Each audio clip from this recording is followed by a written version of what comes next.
Hola, ¿qué tal, querida comunidad de internet? Bienvenidos una vez más a su programa de Hiperión el Podcast.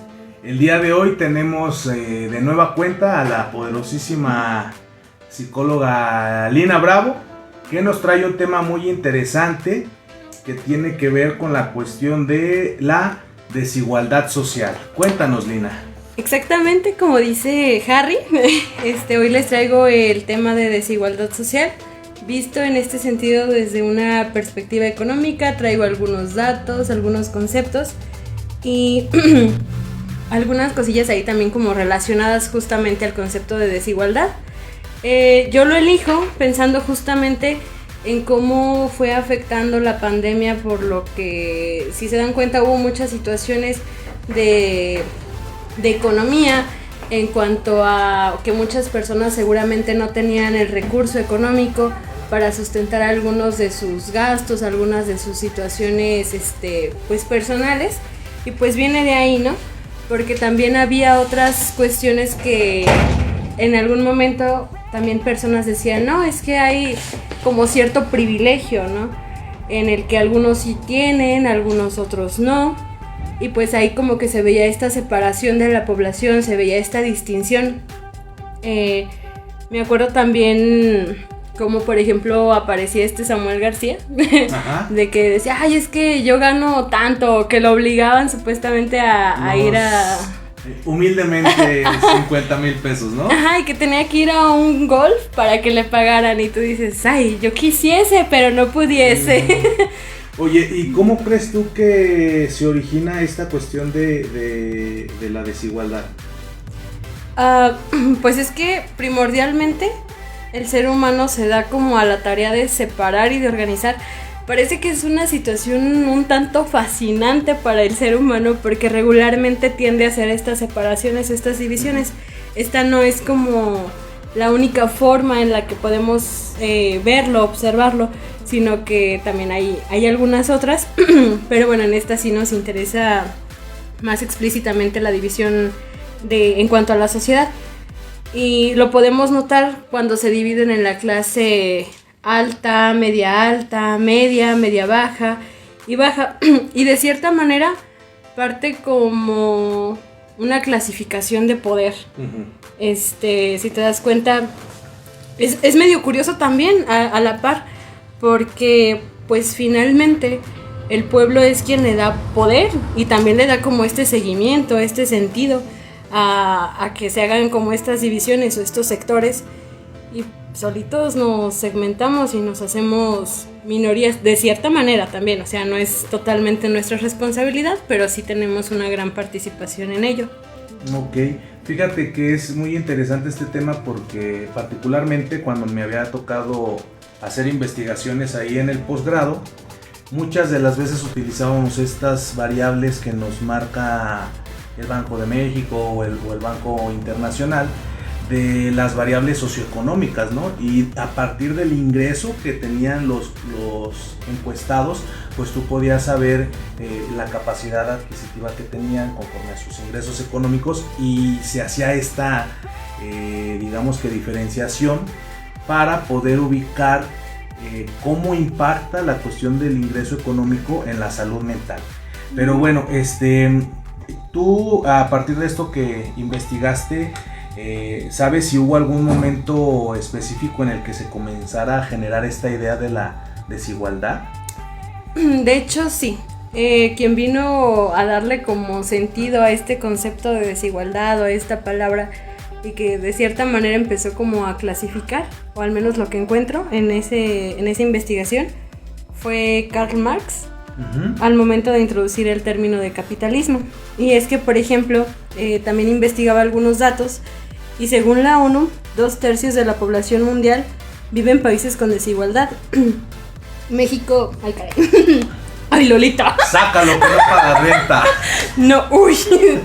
Ya se me andaba metiendo el fantasma. México forma parte del 25% de los países con mayores niveles de desigualdad.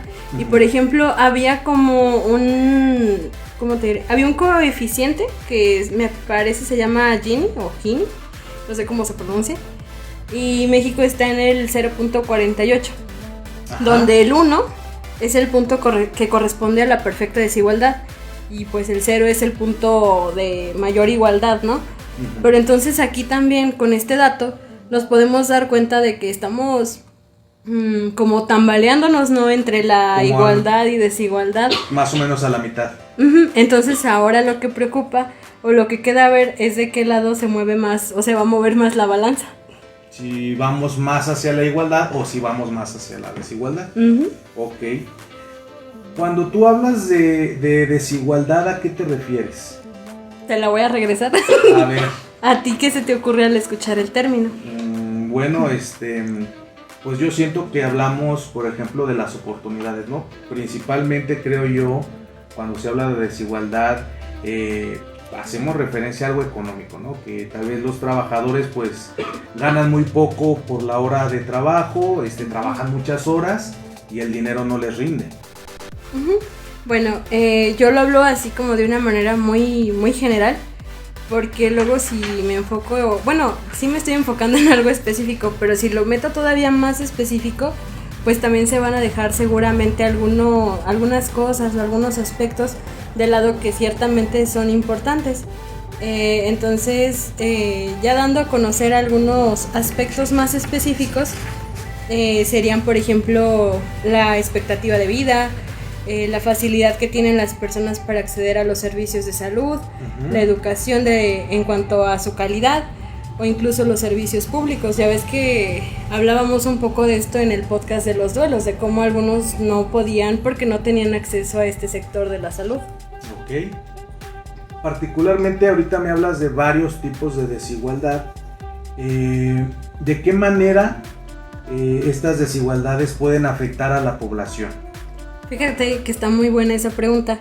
Y aquí sí voy a hacer uso de la palabra que siempre dicen, ay, es que los psicólogos de esa siempre se agarran y sería el depende. De todo depende, ¿no? Depende.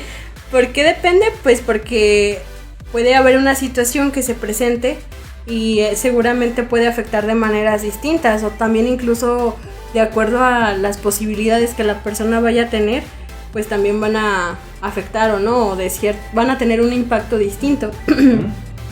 Pero también regularmente existen factores en donde se puede notar mayor incidencia, como por ejemplo son la esperanza de vida, el acceso a los servicios básicos, la atención sanitaria, la educación, el agua, el saneamiento. Y pues aquí podemos ver que de cierta manera pueden coartar con los derechos humanos, porque pues en cierta medida estas acciones también pueden llegar a generar desigualdad por la discriminación, por el abuso o por la falta de acceso a la justicia. ¿Cuántos ejemplos no conoces así que a lo mejor en algún determinado momento le sucedió alguna situación y quieren ir a estas instancias de autoridad y pues simplemente por el ¿cómo llamarle? Por el recurso económico pues no pueden acceder o no pueden a lo mejor contratar un abogado o a lo mejor no les hacen mucho caso? Yo te contaba hace días de cómo por donde vivo hubo una situación medio escabrosa y pues como la persona no tenía o no se le veía que fuera de una economía alta, pues lo dejaban abandonado y no se hizo la justicia que seguramente se debió de hacer, no se le trató con igualdad. Que sería esta cuestión de el prejuicio, ¿no? A partir del estereotipo que tenía algunos indicadores la persona, pues la población generalizó y tomó la justicia por sus manos y se equivocaron. Y lo ves así, híjole, ahora sí que aplicó el del dicho de primero mato y luego investigo. Uh-huh. Literal. Sí. Y particularmente esta desigualdad, como mencionas, pues es una serie de diferentes vertientes, de diferentes puntos. No nada más es la cuestión de la desigualdad económica. Por ejemplo, alguien puede tener mucho dinero y puede ser ignorante. Entonces estamos hablando que aunque tenga capacidad económica alta, pues sigue estando en una condición de desigualdad. A lo mejor no por los recursos económicos, pero sí porque de alguna manera no tiene la educación que requiere para sobrellevar las adversidades de su vida. Sí, y por ejemplo yo también cuando estaba checando este tema, cada cosa que encontraba o con lo que me topaba y me daba un coraje. Pues porque me doy cuenta de que los derechos humanos te lo pintan muy padre, están muy bien hechas las leyes. También yo lo checaba en alguna clase que tuve de derecho hace un tiempo. Las leyes están muy bien hechas. El detalle es que como tal no se siguen pues como deberían de, o no se aplican de la manera en la que seguramente deberían de aplicarlas, y es ahí donde está el conflicto o donde entra una problemática. Ok. ¿Qué más te iba a decir? Y pues bueno, también como... Espérame, ya me perdí. Ok, bueno, mientras déjate pregunto esta parte de que, bueno, a partir de que pues nosotros vivimos en una democracia, pues tenemos la capacidad de participar en puestos políticos, puestos para ayudar a la gente, pero pues a final de cuentas es controversial, ¿no? Porque muchas veces nos ha tocado votar por todos los colores habidos y por haber, y cuando las personas llegan al poder siguen estando estas cuestiones de desigualdad que pues ahora sí que a todos nos toca vivir. Es que es bien curioso, o sea, porque ponle que a lo mejor alguien tiene la oportunidad para ponerse como en ese puesto político, en ese cargo, pero ¿tú cuántos crees que vayan a voltear atrás? O ponle, bueno, voltea a alguien, pero luego no los deja el mismo gobierno dar como ese apoyo, como que los limita, les pone el pie, les hace trampas, les juega chueco. Mira, yo no sé... como que el mismo sistema lo sabotea, ¿no? Ajá. Por ejemplo, ¿qué pasaba con el peje al principio? O con el pollo. Ya ves que el pollo también se hizo bien famoso que porque lo metieron y no sé qué. Mira, yo no sé. Que las tortillitas, el agua. Exactamente. Es bien feo y bien curioso, pero porque hasta el mismo gobierno como que te va haciendo de cierta forma ir apoyando a la persona que te dé más. Incluso hay este dicho que dice, pues al que menos peor, por ese voy a votar. O al que más apoye, pues ese mero. Y pues por eso seguramente ganó el poderoso pollo. Que tiene que ver con esta cuestión de el dicho que mencionas de se vale que jale agua para su granero, pero que nos deje agua a nosotros, ¿no? Sí. Tampoco que se la quede todo como comúnmente se ve en la política. Oye, Lina, ¿qué consecuencias trae esta cuestión de la desigualdad aparte de las que ya mencionaste?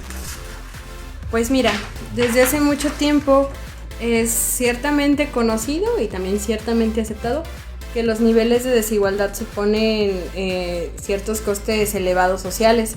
Entonces esto lo que va a llevar va a ser a entorpecer la movilidad social, seguramente va a crear algunos conflictos sociales, que aumente la tasa de criminalidad, como cuántas cosas no nos hemos visto. Nomás chequen algunas páginas y híjole, que raterito por aquí, raterito por acá, pero es que tampoco no se van al trasfondo de, o sea, pues a lo mejor no son los medios o no son las formas, yo tampoco no estoy a favor ni mucho menos, pero pues a raíz de que se hacen este tipo de acciones.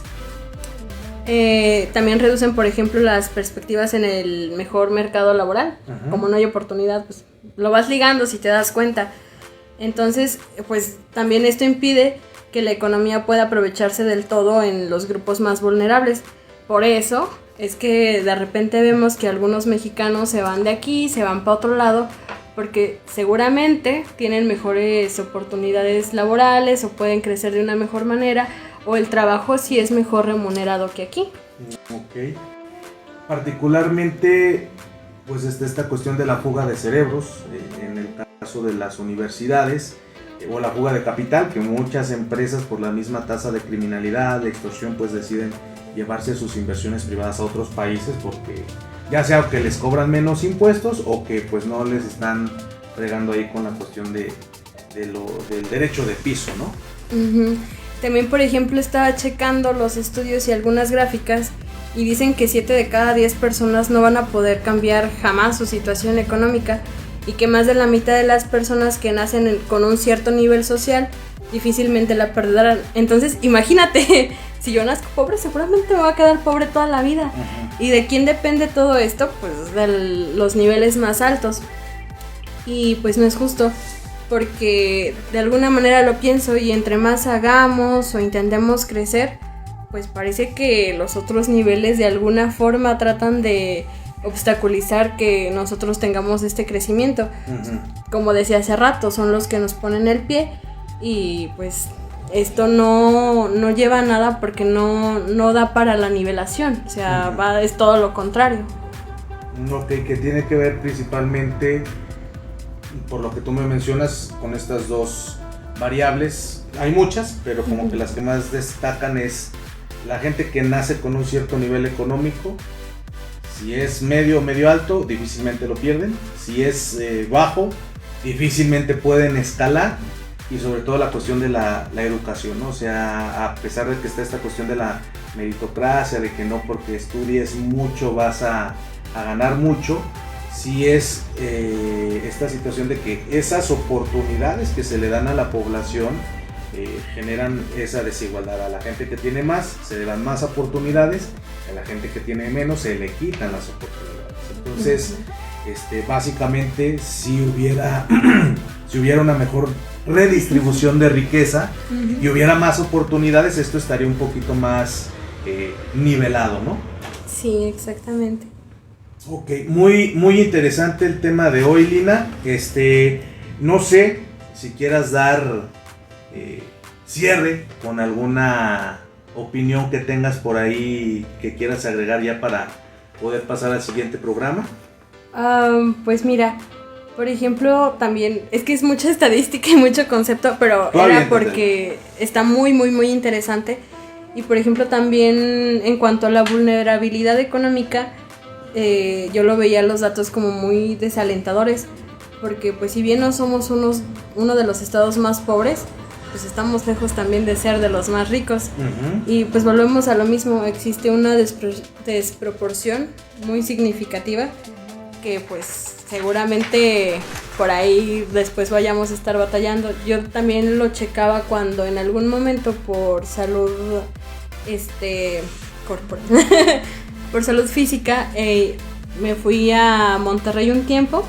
No, hombre, vivir en Monterrey es costosísimo, al menos si eres de aquí de San Luis y te vas para Monterrey, híjole, notas el cambio, pero cañón. En el momento en el que yo me fui, me acuerdo que yo creo que aquí los tacos costaban, los tacos, siempre con comida.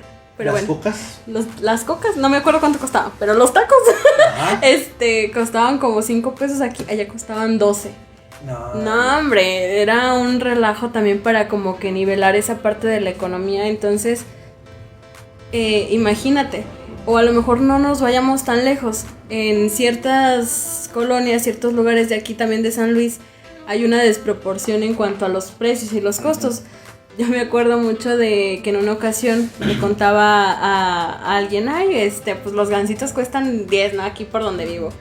Y otro me decía, ¿en serio? Están de que bien baratos, porque allá por El Dorado cuestan 20. Y yo pues es que también no manches. Sí, la zona cambia mucho, aunque es la misma capital, ¿no? Sí, entonces pues yo creo que sí sería importante también tener en cuenta esas cuestiones. Y yo espero más adelante también poder compartirles una infografía donde vienen un poquito más de datos de estados donde son los más pobres, los más ricos, los intermediarios. Y pues ya que complemente un poco esta información que aquí les venimos a platicar. Ok, muy bien. Y bueno, pues ya mi conclusión final pues es esto, que el dinero, la desigualdad tanto en educación y en cuestión económica también se refleja en la cuestión de la salud mental. O sea, si quieres atenderte psicológicamente pero no tienes dinero, pues difícilmente vas a poder tener una atención de calidad. Y al mismo tiempo, aunque tengas dinero, pero si no tienes educación en cuestión de la salud mental, pues también es una cuestión de desigualdad, porque te estás privando de poderte proteger o poder desarrollarte de mejor manera, ¿verdad? Pero bueno, muchas gracias, Lina, por el tema de hoy. Yo sé que es un tema súper express, pero es como una reflexión rápida de esta situación de lo que está pasando con la pandemia. Está generando más desigualdad. Entonces es importante que reflexionemos sobre este tema y que pues estemos al pendiente de cómo mejorar esas condiciones, no nada más para nosotros, sino como sociedad, ¿no? Exacto. Pero bueno, muchas gracias por estar aquí en la transmisión. Va a seguir viniendo Lina con más temas. Por hoy terminamos y pues nos vemos en el siguiente episodio. Hasta la próxima. Bye.